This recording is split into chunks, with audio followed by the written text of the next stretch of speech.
오늘도 찬양으로 하나님께 나가겠습니다.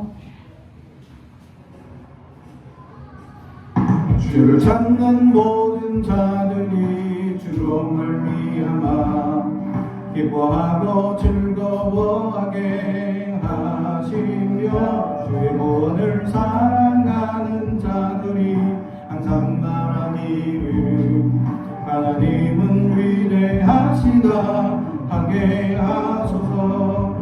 주를 찾는 모든 자들이 주로 말미암아 기뻐하고 즐거워하게 하시며 주의 구원을 사랑하는 자들이 항상 말하기를 하나님은 위대하시다 하게 하소서. 주는 나를 도움 나를 건지시느니 여호와여 지체 말고 내게 임하소서. 가난하고 비판 내 마음 가운데 여호와여 속히 임하소서.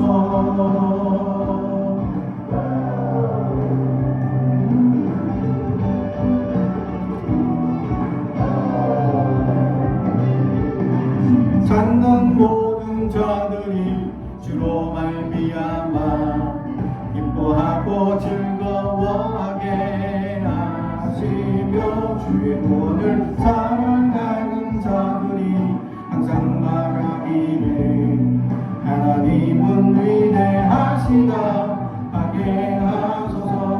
주는 나의 도움 나를 건지시느니 여호와여 지체 말고 내게 임하소서. 가난하고 비판 내 마음 가운데 여호와여 속히 임하소서. 나의 도움 나를 건지시느니 여호와여 지체 말고 내게 임하소서. 가난하고 비판 내 마음 가운데 여호와여 속히 임하소서.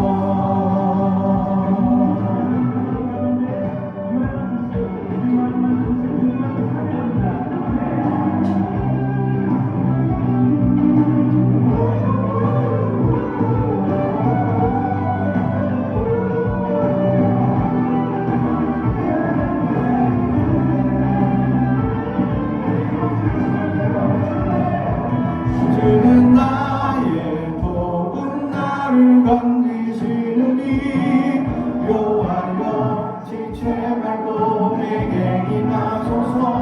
가난하고 비판 내 마음 가운데 여호와여 속히 임하소서. 주는 나의 도움 나를 건지시느니 여호와여 지체 말고 내게 임하소서. 가난하고 비판 내 마음 가운데 여호와여 속히 임하소서. 여호와여 속히 임하소서. 여호와여 속히 임하소서.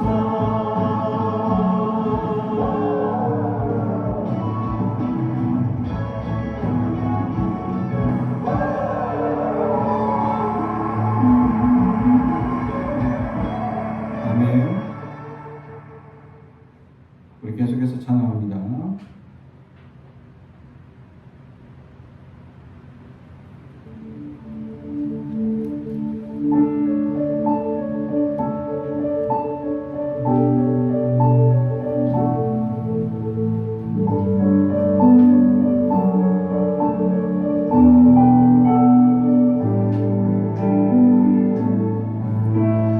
선한 능력으로 안으시네.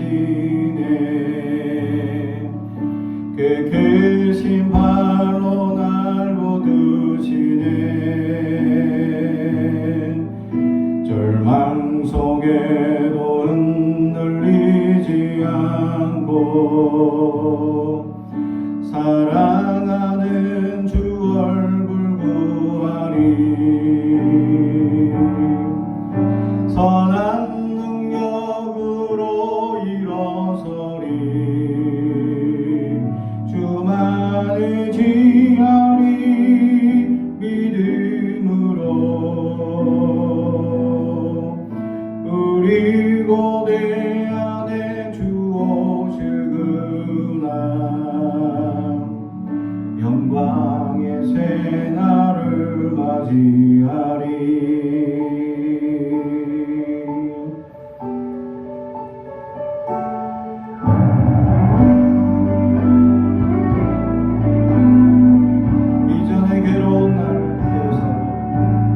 이전의 괴로운 날에 워사고 고난의 길을 걷는다 해도 주님께 모두 맡긴 우리 영혼 끝내 승리의 날을 맞으리. 선한 능력 승자네 우리도 감사히 받으며 우리도 감사하여 받으리. 주님의 남은 고난 채워가며 예수와 복음 위에 살리라. 예수와 복음 위에 살리라. 예수와 복음 위에 살리라. 선한 능력으로 일어서리. 주만이 지하리. 믿음으로 우리 고대 안에 주 오실 그날 영광의 새날을 맞이하리. 선한 능력으로 일어서리. 주만이 지하리. 믿음으로 우리 고대 안에 주 오실 그날 영광의 새날을 맞이하리. 승리의 새날을 맞이하리. 영광의 새날을 맞이하리.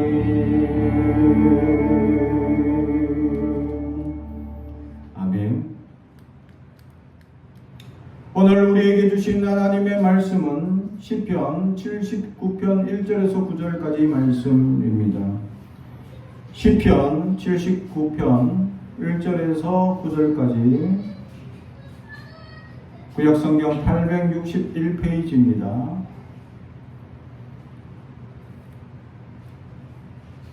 제가 하나님의 말씀을 봉독하겠습니다.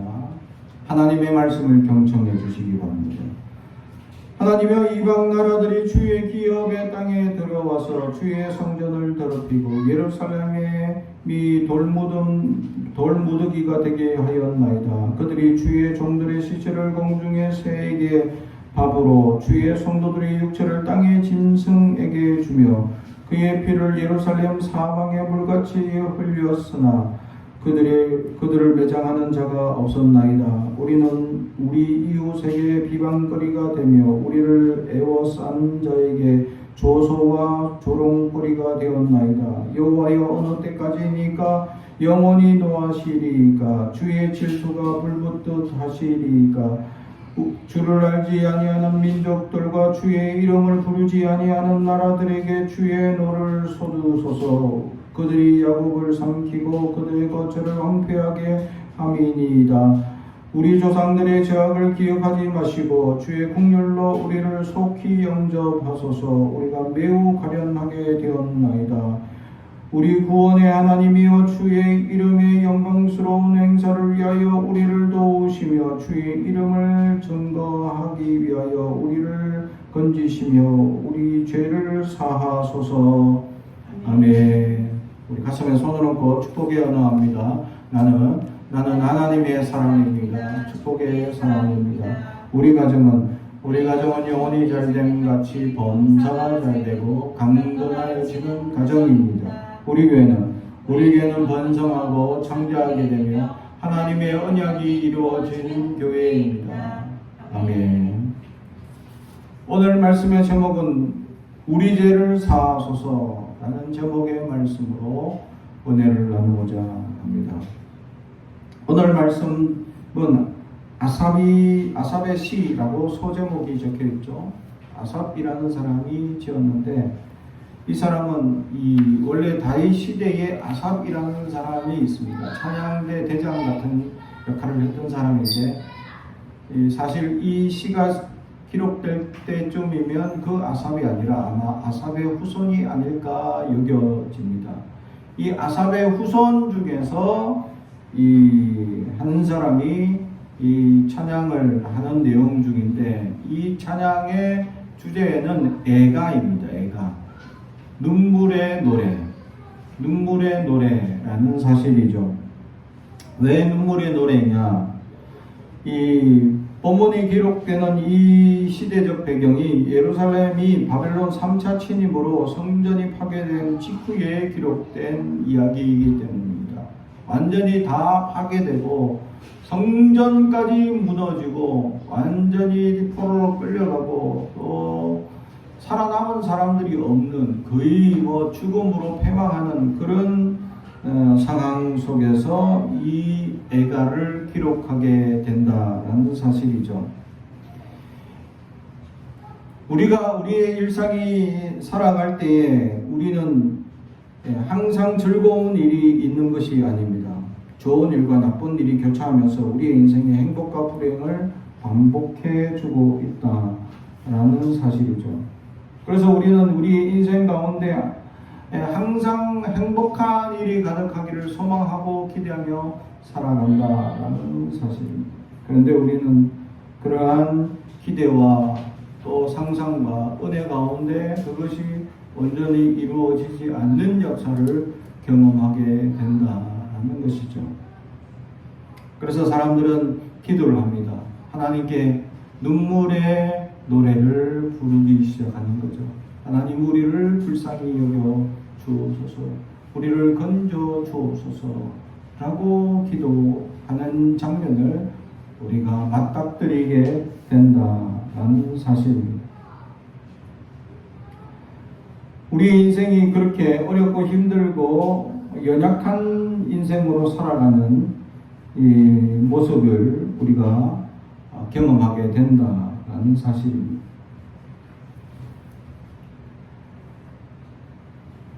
미국에 2012년 정도 되었을 때에 미국 산티아고 순례길보다 더 긴 길을 걸어갔던 한 사람의 일대기에 대해서 책을 냈는데 이게 베스트셀러가 되어서 많은 사람들이 보게 되고 심지어 나중에 이것이 영화로 나오게 되는, 그래서 그 제목이 와일드라는 이름이죠. 그 작가의 이름을 따서 와일드라는 영화가 나옵니다. 그리고 그 작가는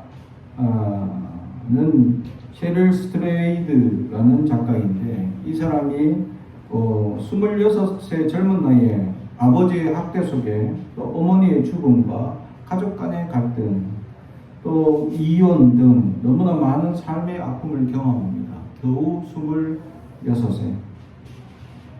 그래서 삶의 무게를 너무 견디기 힘들어하고 있는 그때 그 중에 그는 멕시코 국경에서 캐나다 국경까지 미국 서부의 9개 산맥과 사막, 고산지대와 평원 등 온갖 굴곡진 환경들을 있는 4,285km의 길이가 이어지는 퍼시픽 크레이스트 레일이라는 이 길을 걸어보겠다고 결심하게 됩니다.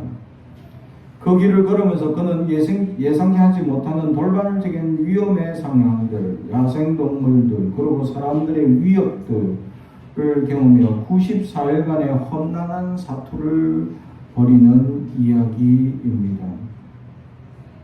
그러면서 그는 자신의 삶에 그동안 잊어버리고 또 잃어버린 것들을 하나둘씩 찾아가면서 진정한 치유와 회복을 하게 되고 그 많은 사람들에게 감동을 줍니다. 그런데 이 길을 걸었던 사람의 주인공은 여자였습니다.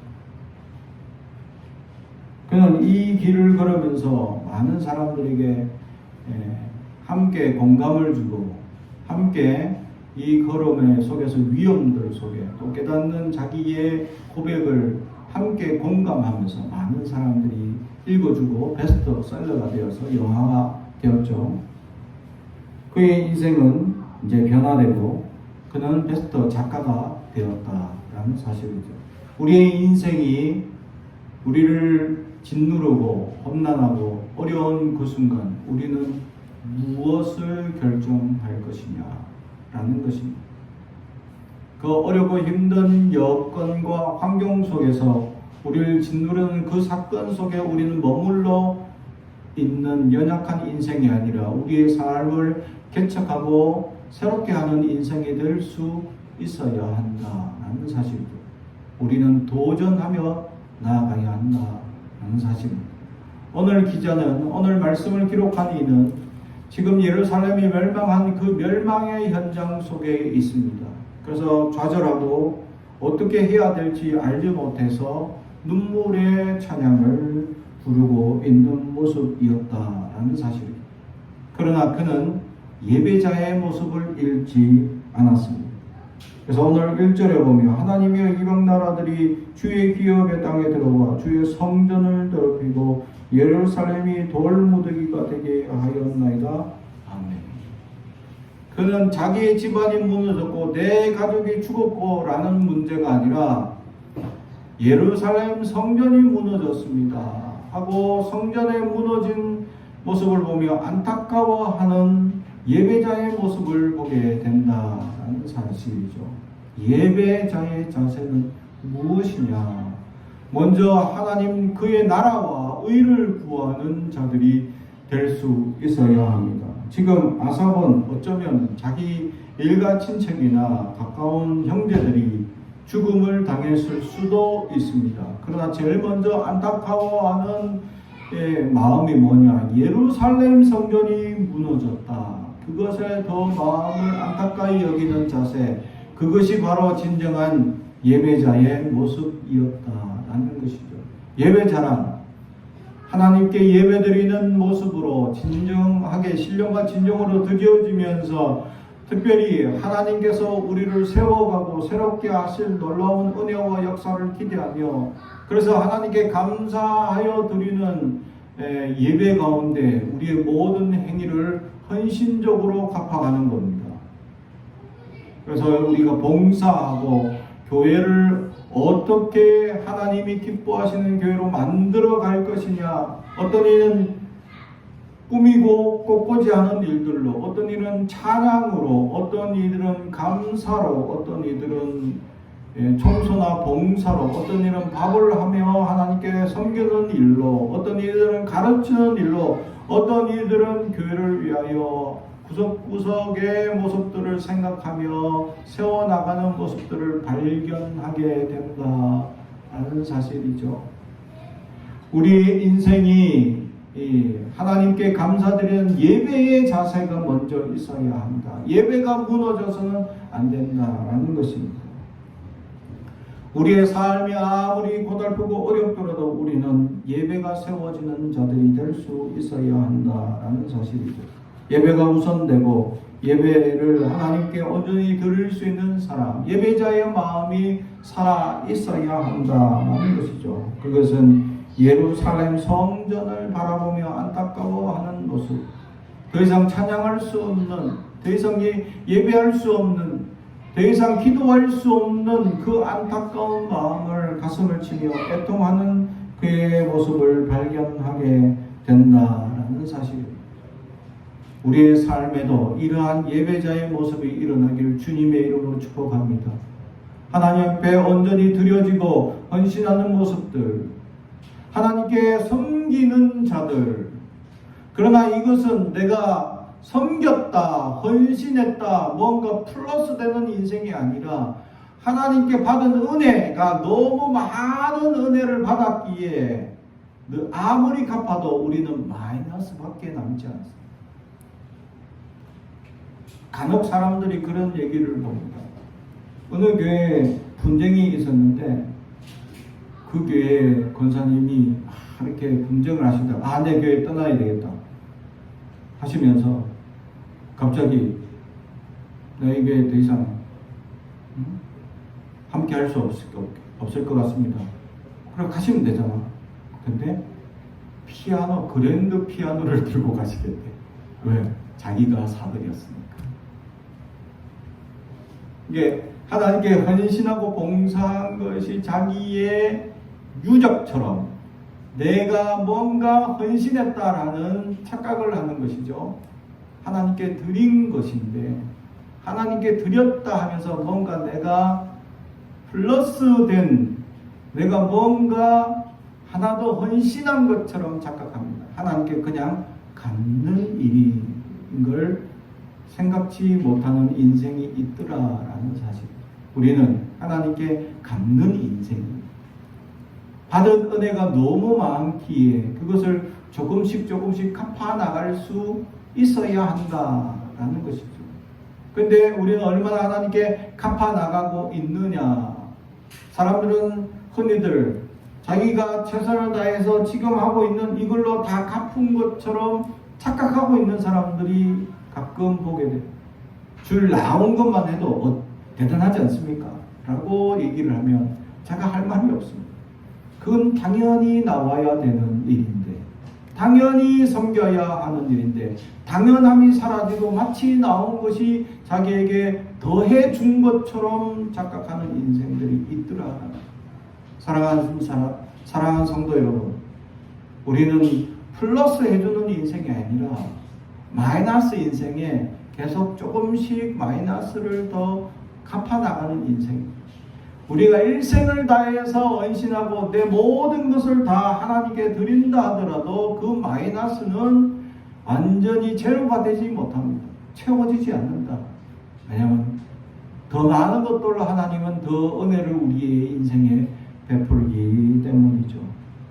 그래서 우리는 더 많이 헌신하고 더 많이 감사하며 더 많이 헌신하며 나아갈 수 있는 예배자의 마음을 잃어서는 안 된다라는 사실. 예배자의 마음은 하나님께 늘 빚진 마음으로 늘 하나님께 조금이라도 갚겠습니다 라는 헌신으로 나아갈 수 있는 자세가 있어야 합니다. 그러나 조금씩 섬기다 보면 사람들이 지치기 마련입니다. 지치는 순간 사람들은 실족하게 되죠. 그리고 그 실족이 다가오는 이유를 살펴보면 내가 이렇게 섬겼는데 사람들이 인정하지 않더라 라는 착각에 빠지는 겁니다. 하나님께 갚아나가는데 빚쟁이가 빚을 갚으려고 하는데 근데 항상 갚아도 마이너스야. 10년이 지나고 20년을 막 갚아도 마이너스야. 근데 20년 차 되니까 그 빚쟁이가 큰 소리죠. 도리어. 내가 이렇게 갚았으면 다 된 거 아닌가?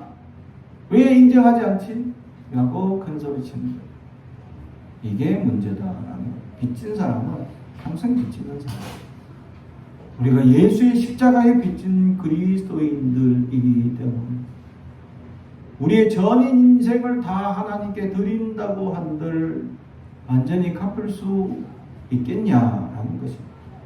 하나님이 우리를 낳으시고 기르시고 지금까지 인도하여 주신 은혜는 우리의 인생에 말로 할 수 없는 위대한 사랑으로 지금까지 함께해 주셨기 때문입니다. 그러므로 예배자는 늘 빚진 마음으로 살아가게 되어져 있습니다. 그게 10년이 되든 20년이 되든 일평생이 되든 빚진 인생으로 살아가더라라는 거죠. 제가 어느 교회 갔을 때에 신방을 갔던 집이 있습니다. 그 신방에 권사님의 연세는 99이었습니다. 99. 그리고 남편의 나이는 102세였습니다. 근데 99인 권사님이 얘가 예배를 드리면서 말씀을 하나 읽으면 나는 보고 읽는데 권사님은 외워서 옆에서 이렇게 속삭이더라고요. 자, 오늘 말씀 마태복음 7장 17절 황금률이죠? 그러면 옆에서 다 외워. 왜? 그래서 이게 우리가 하나님께서 이렇게 말씀하셨는데 그래서 우리가 말씀이 몇 장 몇 절 말씀하면 또 외워져. 나는 보고서 읽고 있는데 권사님은 외우시더라고요. 그래서 권사님 예배 마치고 권사님 내가 말할 게 없네. 다 외워버렸어. 권사님 왜 이렇게 말씀을 잘 외우십니까? 99이면 머리가 노쇠해져서 외우기 힘든데 어떻게 그렇게 그걸 다 외워요? 매일같이 외우시고 매일. 왜 이렇게 외우시냐?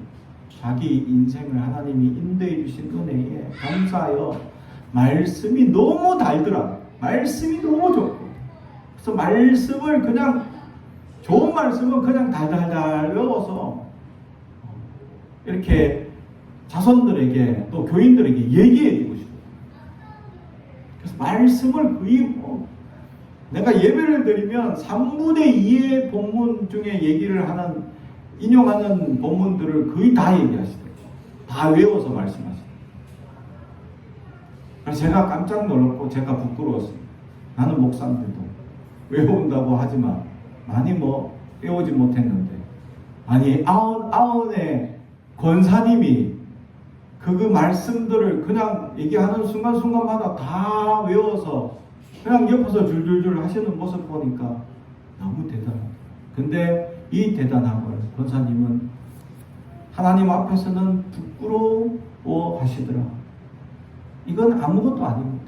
그러면서 또 그분이 성경을 기록한 책, 성경을 대필을 한 공책이 한 10권이 넘습니다. 그걸 다 보여주면서 아직도 집필하고 계셔. 또 당신은 죽을 때까지 계속 성경을 적을고 읽고 외울 것이다.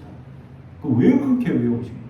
자녀가 5인데 그 자녀들 5명이 다 기도 제목이고 늘 하나님께서 붙들어 달라는 제목의 자녀들이. 그 자녀들 그 교회에 있을 때 자녀들도 같이 교회를 다니는 자녀들입니다. 안수 집사님이셨기 때문에 잘 압니다. 훌륭한 아들이 훌륭하고 열심히 잘하는데 그래요. 첫째니까 잘해요. 근데 둘째가 의사인데 빚이 많아. 그래서 병원을 지었는데 이 빚으로 다 지어가지고 이게 병원 운영이 잘 돼야 된다. 그래서 막 기도하죠. 잘 되면 그 둘째를 통해서 교회도 건축하고 그렇게 하고 싶은 소망이 넘칩니다. 99의 권사님의 그 말씀과 기도를 하나님께 늘 하는 이유는 자손들이 평안하기를 위해서 그렇게 기도하고 말씀을 묵상하고 말씀을 가까이 하시더라 하는 사실이죠. 예배자의 마음을 가지고. 그래서 권사님이 몸이 불편해서 그래서 교회를 못 나옵니다. 그래서 매주 꼭 와서 예배를 드려달라. 매주. 그래서 저도 매주 갔어요.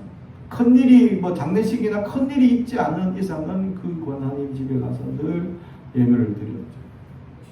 99의 권사님이 정정하신데 예배 드리면서 늘 이렇게 성경을 읊는 모습이 지금도 제 머리에서는 아주 기억이 생생합니다.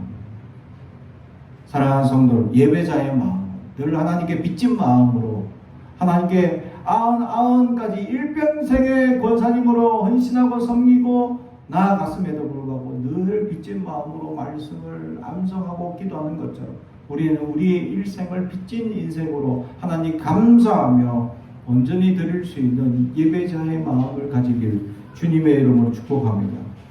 두 번째는 죄가 우리의 인생에 들어오면 반드시 멸망한다는 것을 오늘 성경은 우리에게 보여줍니다. 2절부터 8절까지는 예루살렘이 얼마나 잔인하고 어떻게 연약하게 무너졌는지를 생생하게 기록해 주고 있다라는 사실이죠. 사람들이 죽어서 시체가 너불려져서 공중의 새들이 뜯어먹고 있고 또 짐승들이 뜯어먹고 있는 이 사실을 또 완전 낱낱하게 기록해 주고 있고 또 이방인들이 그래서 예루살렘이 무너져서 잘됐다 하고 비방하고 비웃는 이야기들이 생생하게 기록되어 있는 현장을 보면서 애가하고 있는 모습이다라는 사실이죠.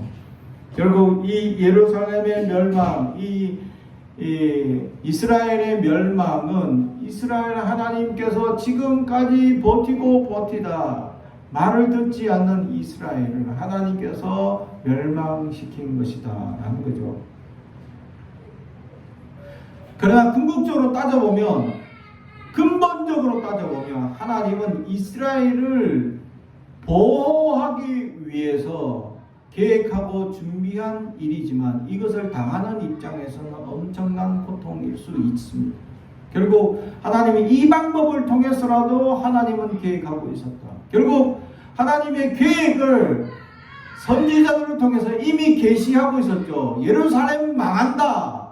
그러니까 바벨론 의지해라. 지금 침략하는 나라가 아니라 그 나라를 통해서 하나님은 이스라엘을 지켜주실 것이다 하고 예레미야가 애가를 통해서 이스라엘 백성에게 눈물로 찬양시를 이렇게 만든 말씀도 있을 정도로 이스라엘 백성들에게 그렇게 돌아서기를 기도해 부르짖었지만 이스라엘 백성들은 돌아서지 않습니다. 결국 바벨론을 의지하지 않고 그냥 예루살렘이 멸망하는 것을 선택하게 되고 결국 하나님이 선지자를 통하여 이 예루살렘 가운데 내가 떠나는 이유를 딱 한마디로 보여줍니다. 자, 성전 한번 들어가 봐라. 성전 한번 들어가 봐라. 그럼 성전에 내가 머물 자리가 있는지 한번 봐봐라. 했을 때 성전에 들어가니까 온갖 우상의 제물들이 가득 넘치더라. 그 우상의 시작점은 어디냐? 바로 솔로몬 때부터입니다.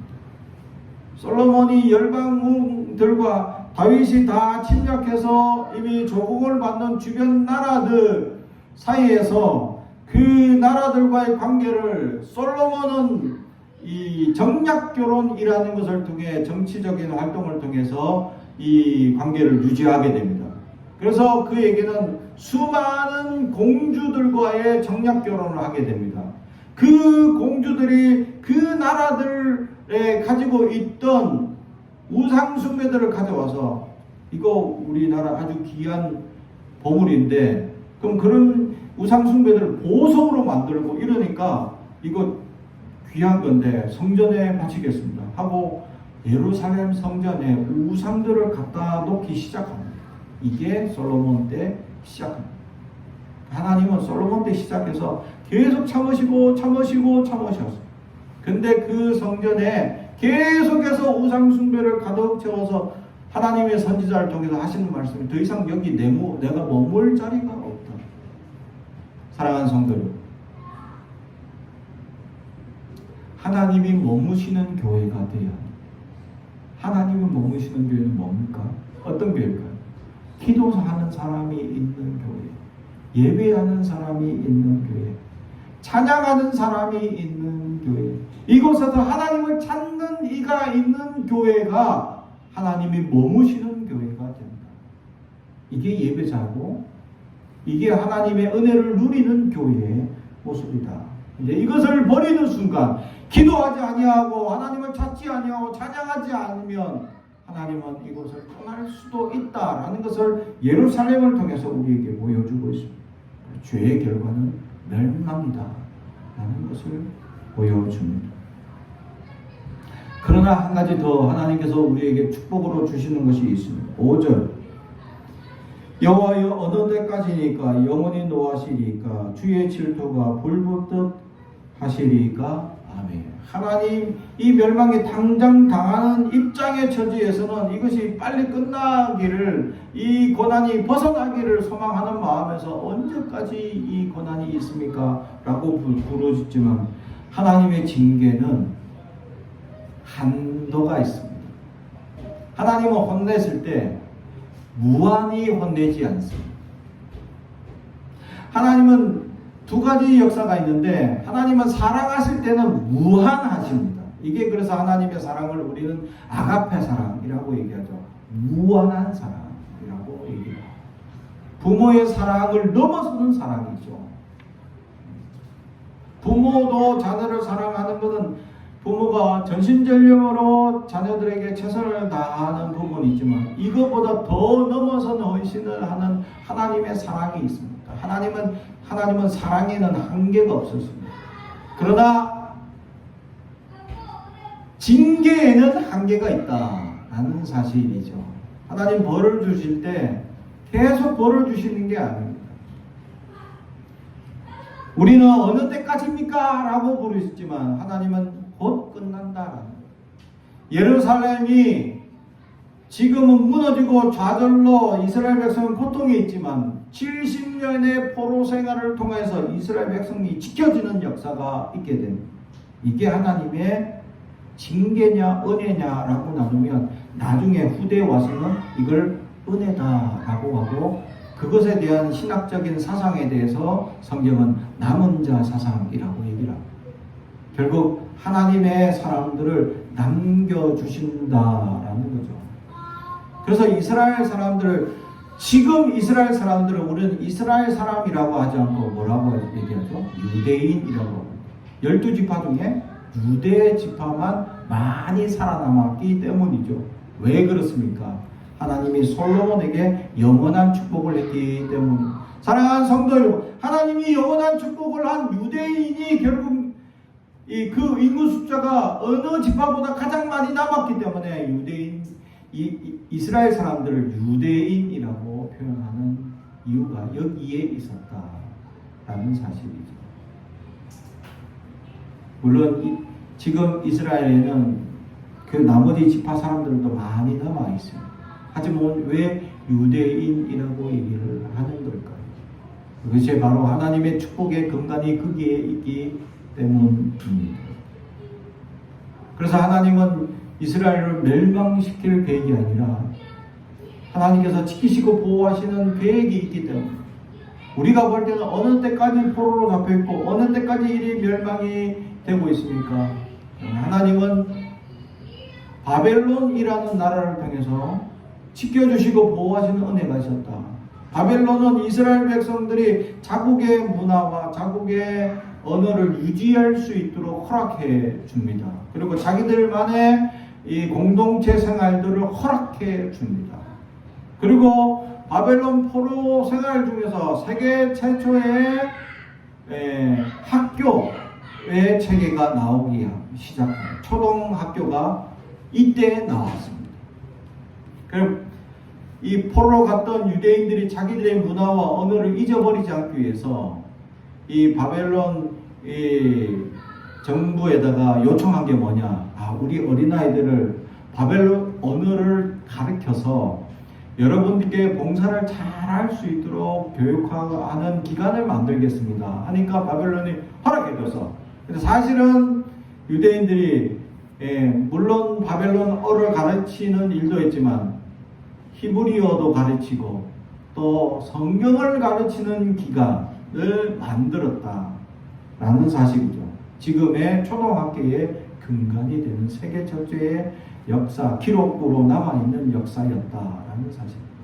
이처럼 하나님께서 그들에게 새로운 문화를 주시고 그때부터 회당이라는 것이 만들어지면서 지금의 교회라는 문화가 만들어지는 시초가 그 시대에 만들어지게 됩니다. 이제 예루살렘을 중심으로 예배를 드리는 그들이 각 지방에 포로로 잡혀가서 예배를 드리는 그들이 더 이상 모여서 예배 드릴 수 없기에 각자 흩어졌지만 흩어진 장소에 랍비 한 사람, 말씀을 잘하는 사람 한 사람을 세우고 이렇게 예배하는 공동체를 만들자 하고 회당이라는 문화가 생겨나기 시작한 것이 바벨론 포로에서 시작되고, 그 회당의 문화가 지금의 각 지교회의 형태로 만들어지게 됩니다. 이것이 하나님의 계획이고 역사였다라는 것을 보면 하나님의 역사와 계획이 얼마나 놀랍느냐라는 것이죠. 그래서 후대에서는 하나님께서 남겨주시는 사람들, 남은 자 사상이 남게 됩니다. 결국 하나님의 은혜를 누리고 하나님의 역사를 체험한 사람들은 남겨주시더라라는 사실이죠. 그래서 하나님의 복을 누린 집안이냐 아니냐는 결국 후손이 번창하고 있느냐 아니냐를 통해서 바라볼 수 있었다라는 사실입니다. 제가 신학교 갔을 때 어느 교수님이 그런 얘기를 한 적이 있습니다. 당신의 신앙의 근간이 어디서 시작됐는지를 찾기 시작했습니다. 이제 신앙이 좀 깊이 들어가고 했을 때 내 신앙의 근간이 어디 있을까라고 고민하고 기도하는 중에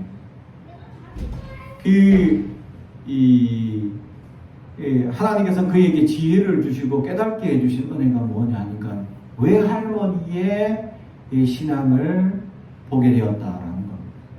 그 외할머니가 뭘 하셨냐 하니까 조선 말기 시대에 배서인을 하게 됩니다. 배서인이 뭐냐면 이 성경책을 이렇게 지고 다니면서 이제 마을마다 돌아가면서 성경책을 팝니다. 이제 책이라는 것이 그 시대는 조선 시대는 비싼 이 도구였기 때문에 이 성경책을 이고 다니면서 마을마다 다니면서 성경책 한 권 팔면 그 돈으로 이제 여간에서 숙식하고 살면서 이 책을 이제 팔았으니까 그 책을 풀이해 주는 거죠. 전도하는 겁니다. 그래서 직지만 옛날에 조선시대 말기에 그런 사람들이 많았어요. 그 일을 그 신학교 교수님이 외할머니가 그 일을 했고 그 신앙을 어머니가 받았고 그 눈물의 기도를 통해서 자신의 신앙이 태어났다라고 고백하는 것을 보게 됩니다. 지금의 신학교 총장님이 되셔서 장신대 총장님으로 섬기고 있는 바로 그분이십니다. 우리의 신앙의 근간이 어디 있느냐 살펴볼 수 있어야 합니다. 신앙 앞에서 하나님 앞에 세워지는 그 은혜로 지금 우리는 세워져 있고 하나님께서 함께 하신다라는 사실입니다. 그래서 하나님은 복은 한량없이 우리에게 세워주시지만 우리의 잘못하더라도 우리를 망하게 하시는 것이 아니라 한계가 있다. 언젠간 멈추시고 아니 도리어 우리는 저주라고 생각하고 벌이라고 생각했던 것이 돌아서고나면 축복이 될 수도 있다. 할렐루야. 그 은혜를 기억하고 하나님께서 우리를 인도하시는 것에 대해서 어떤 일이든지 우리는 아멘할 수 있습니다. 그것이 믿음의 사람이고 은혜의 사람이다라는 사실.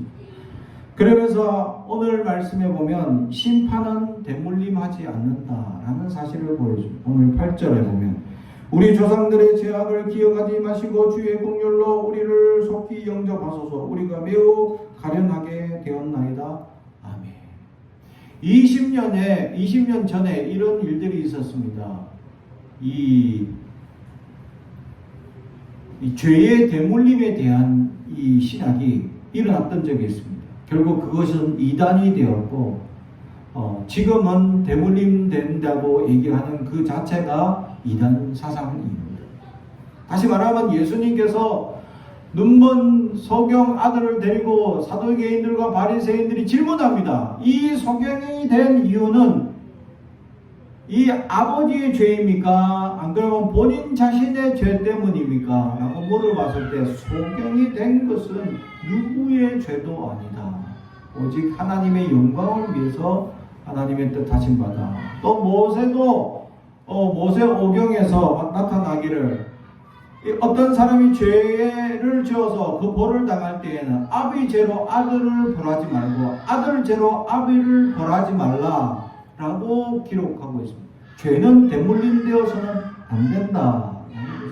조상의 죄가 우리에게 대물림 되지 않는다라는 것이죠. 오늘 근데 8절에 보면 우리 조상들의 죄악을 기억하지 마시고 주의 긍휼로 우리를 속히 영접하소서. 우리가 매우 가련하게 되었습니다. 조상들의 죄로 우리를 벌하지 말라고 기도하는 기록자의 모습을 보죠. 결국 이 조상이라는 단어는 먼 조상을 얘기하는 것이 아니라 본인 자신으로부터 시작하는 그 방금 직전에 조상들 다 얘기하는 거죠. 지금 그들이 하나님 말씀 앞에 결국 하나님이 머물 수 없는 성전을 만들어 버린 결과가 자신에게도 있다라는 것이죠.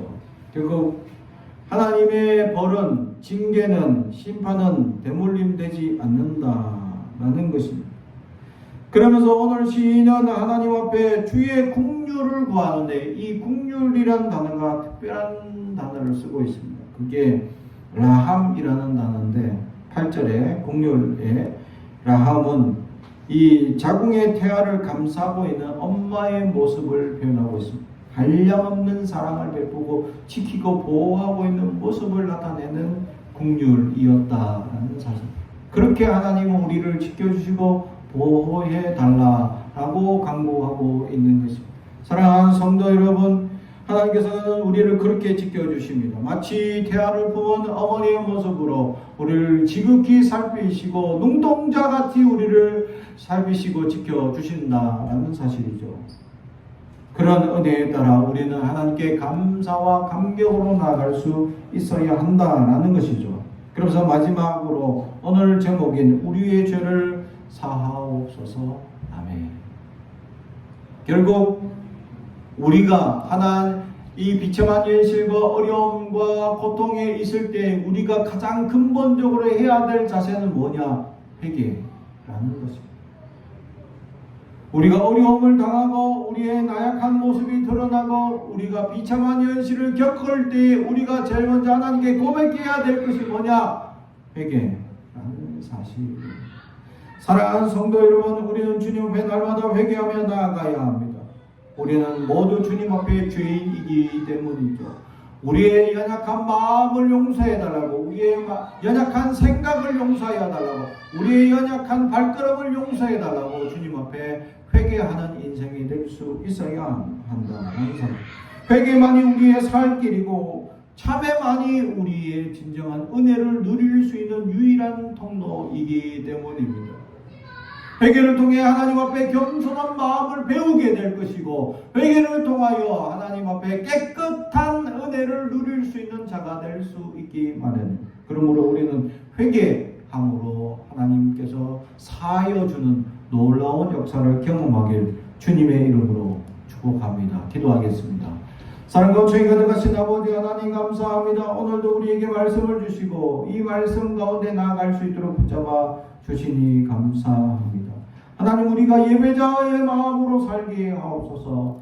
이 성전이 하나님이 머무시기에 합당한 교회가 되게 하시고 그러기 위하여 기도하고 예배하고 하나님 앞에 부르짖는 우리의 심령된 예배자들이 넘치게 하시옵소서. 또한 아버지 하나님, 우리가 우리의 모든 연약함 가운데 하나님께 사죄하게 하시고 회개하며 부르짖어 하나님 앞에 깨끗함을 유지할 수 있도록 붙잡아 주시옵소서. 그리하여 은혜를 누리며 감사가 넘치는 삶이 될 수 있도록 함께 하옵소서. 감사드리며 예수님의 이름으로 기도합나이다. 아멘.